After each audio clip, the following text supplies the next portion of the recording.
Video like کر کے آگے شیئر ضرور کر دینا۔ ایک عجیب نشہ ہوتا ہے کہ انسان جب اس کے پیچھے دوڑتا ہے تو اسے پتا بھی نہیں چلتا کہ میں کتنی منزلیں طے کر چکا ہوں، اسے پتا بھی نہیں چلتا کہ میرے ساتھیوں سے میں دور ہو چکا ہوں۔ سلطان بہادر تھے، آگے بڑھتے بڑھتے بڑھتے بڑھتے بڑھتے بڑھتے اتنے آگے بڑھ گئے کہ اللہ اکبر، وہ جنگل میں الگ اور ان کے ساتھی الگ، لیکن کوئی شکار ہاتھ نہ لگا۔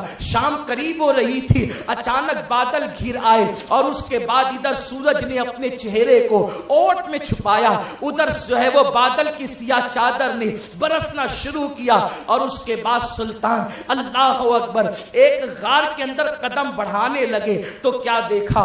بھیگتی ہوئی خوبصورت لڑکی حسن کی ملکہ ان کے قریب آئی اور کہا، سلطان میں قافلے میں سفر کر رہی تھی، مجھے ڈاکوؤں نے چھین لیا، لوٹ لیا ہمارے قافلے کو، اور اس کے بعد یہ کیا کہ مجھے یہاں جنگل میں لا کر پھینک دیا۔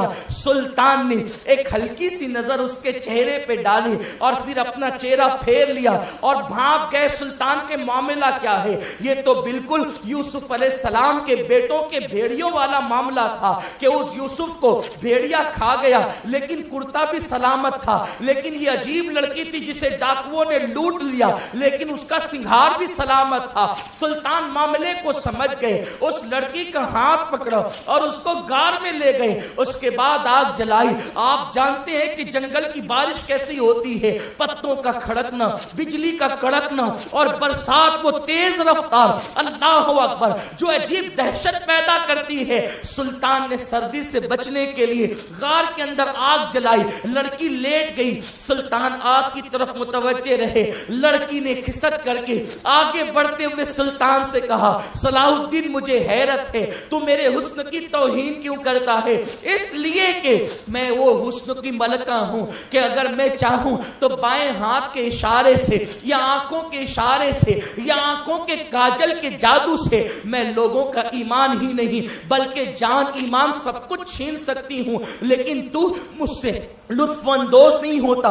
کیا تیرے دل میں لڑکیوں سے پیار نہیں؟ کیا تیرے دل میں عورتوں کی محبت نہیں؟ تیرے دل میں، تیرے سینے میں دل نہیں کیا پتھر ہے؟ سلطان نے جواب دیا، اے لڑکی سن لے، کسی کے حسن پر وہ شیدا ہوتے ہیں جس جو دل پہلے کسی کو نہیں دیتے۔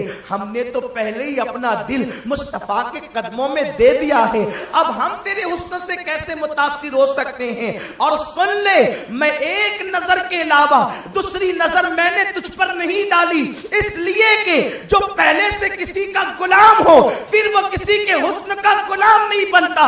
ایک طرف تمہاری تاریخ یہ ہے، دوسری طرف اب موجودہ حالات کو دیکھو۔ ایک مفکر نے اپنی کتاب حسن کے حوالے سے لکھی تو چند سال پہلے کا کراچی کا ایک واقعہ لکھا۔ میں جلدی سے کسی شہر کا نام نہیں لیتا لیکن کہیں آپ میری گفتگو کو ہوا میں گرا لگانا نہ سمجھے، اس لیے میں نے شہر کا نام بھی لے لیا۔ مسلمانوں تم تھے عیسائیوں کی بیٹیوں کو ایک نظر کے علاوہ دوسری نظر دیکھنے کو جائز نہیں سمجھتے تھے۔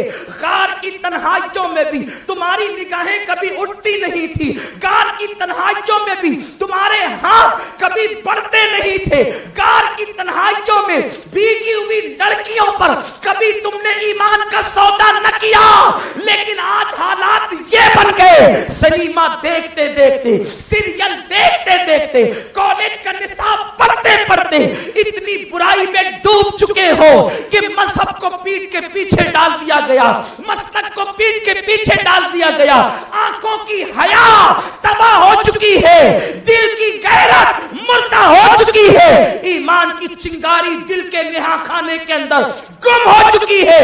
اس لیے حالات یہ پیدا ہوئے۔ ایک مفکر حسن کی تعریف کرتے ہوئے کوئی ایک واقعہ ہمارے بازو کے ملک کی کا بتاتا ہے، جو ملک اسلام کی بنیادوں پر قائم کیا گیا تھا، اسلامی مملکت کی حیثیت سے